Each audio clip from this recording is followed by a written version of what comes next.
مودودی صاحب کی امت یہی کچھ خواب دکھاتی ہے لوگوں کو۔ نماز ضروری نہیں ہے، روزے ضروری نہیں ہے، ٹخنے سے نیچے پینٹ پہنے رہو سب چلے گا، بس کیسے بھی حکومت چلے۔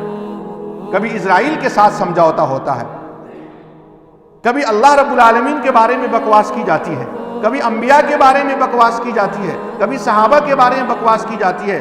ایسے ہی خلافت آتی ہے کیا؟ ایسے ہی خلافت آتی ہے؟ یہ کون آدمی کہے گا کہ جو آدمی کی زبان صحابہ کے بارے میں محفوظ نہ ہو، رسول اللہ کی بیویوں کے بارے میں محفوظ نہ ہو، وہ آدمی نیک ہے اور وہ زمین کی خلافت لائیں گا؟ یہ نہیں ہو سکتا ہے۔ تو ان کا بھی خوشنما جو نعرہ ہے یہ غلط ہے، ان کا بھی جو خوشنما نعرہ ہے یہ صحیح نہیں ہے۔ ان کا عقیدہ وحدت الوجود کا عقیدہ ہے، ان کے دل بھی شیعوں کی طرح انبیاء علیہ السلام کے لیے پاک نہیں ہے۔ آئیے میں سرسری کچھ حوالے دے دیتا ہوں۔ مولانا صاحب تفہیمات میں لکھتے ہیں کہ انبیاء علیہ السلام بشری کمزوریوں سے پاک نہیں ہے۔ پھر ہم کس بات کا نعرہ لگاتے ہیں مودودی صاحب کہ انبیاء معصوم عن الخطا ہوتے ہیں؟ کہتے ہیں یونس علیہ السلام سے فرائض کی ادائیگی میں کوتاہی ہوئی تھی۔ اللہ رب العالمین تو کسی نبی کو نبوت دیتا ہے جب اس کی اہلیت اللہ اعلم حیث یجعل رسالتہ، یاد رکھیے میں ان کو کوئی کام دوں یہ نہ کریں تو کوئی بات نہیں ہے، دینے والا بھی اتنا ماہر نہیں ہے اور جس کو دیا جا رہا ہے وہ بھی کمزوریوں سے پاک نہیں ہے۔ ہم آپ میں سے کسی کو کوئی کہیں کہ جا کر کے دکان سے سودے لے آؤ، کوئی گڑبڑ لے آئے تو کوئی مسئلہ نہیں ہے، جو بھیجا ہے وہ بھی اتنا بڑا بکرات نہیں ہے، جس کو بھیجا گیا ہے وہ بھی بکرات نہیں ہے۔ لیکن انبیاء علیہ السلام کو نبوتیں ان کی کوششوں سے نہیں ملی ہیں، اللہ نے جن کو چاہا چن کر کے نبی بنا دیا۔ اللہ اعلم حیث یجعل رسالتہ، اللہ جانتا ہے کہ وہ اپنی رسالت کو جہاں چاہے گا رکھے گا۔ تو اللہ کا اختیار مودودی صاحب غلط تھا حضرت یونس کے معاملے میں کہ فرائض کی ادائیگی میں ان سے کوتاہی ہو گئی اور اللہ رب العالمین دیکھتا رہا۔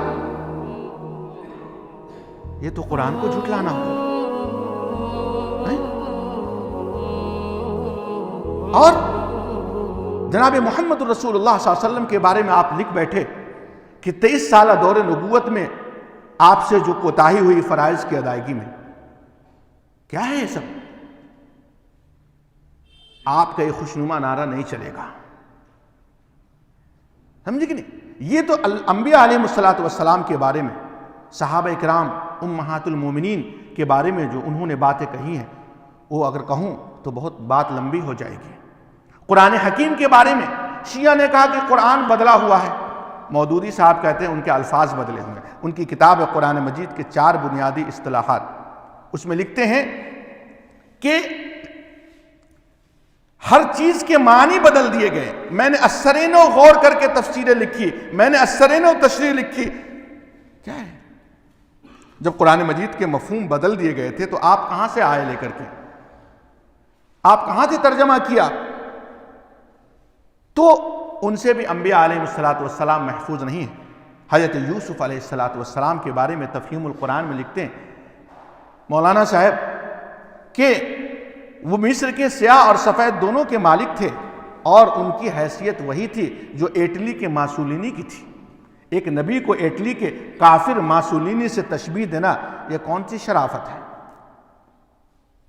اپنی کتاب الجہاد فی الاسلام میں لکھتے ہیں نبی صلی اللہ علیہ وسلم کے بارے میں یہ بات اگر کوئی دشمنان اسلام کہے گا آپ کو بڑی مرچی لگتی ہے، آپ کو بڑی تکلیف ہے، لیکن ان ایران کی روٹیوں پر پلنے والوں سے پوچھو کہ کیسے یہ بات لکھی۔ مولانا صاحب لکھتے ہیں کہ داعی اسلام محمد صلی اللہ علیہ وسلم جب اپنی دعوت و تبلیغ میں ناکام ہو گئے تو تلوار اٹھائی۔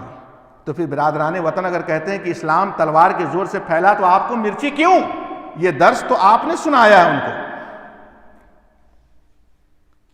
یہ تو آپ دے رہے ہیں مسالہ، اور آپ کہتے ہیں کہ جو ہے ہم خلافت قائم کریں گے اور سوشل ورک کر کے امت کو دھوکہ دے رہے ہیں۔ نہیں چلے گا۔ اگر سوشل ورک کرنے کا نام اسلام ہے تو ہم سب کو چلیے مدر ٹیریسا کی جو ٹیم ہے اس کو جوائن کر لیتے ہیں، جو کوڑھیوں کو اور فلانوں کو علاج کراتی ہے روڈوں سے اٹھا کر کے۔ اگر سوشل ورک ہی کا نام صرف اسلام ہے تو چلیے ہم سب عیسائی مذہب کو جوائن کر لیتے ہیں، وہاں اس وقت سب سے زیادہ سوشل ورک ہو رہا ہے۔ اسلام ایک تھیوری کا نام ہے، ایک اصول کا نام ہے۔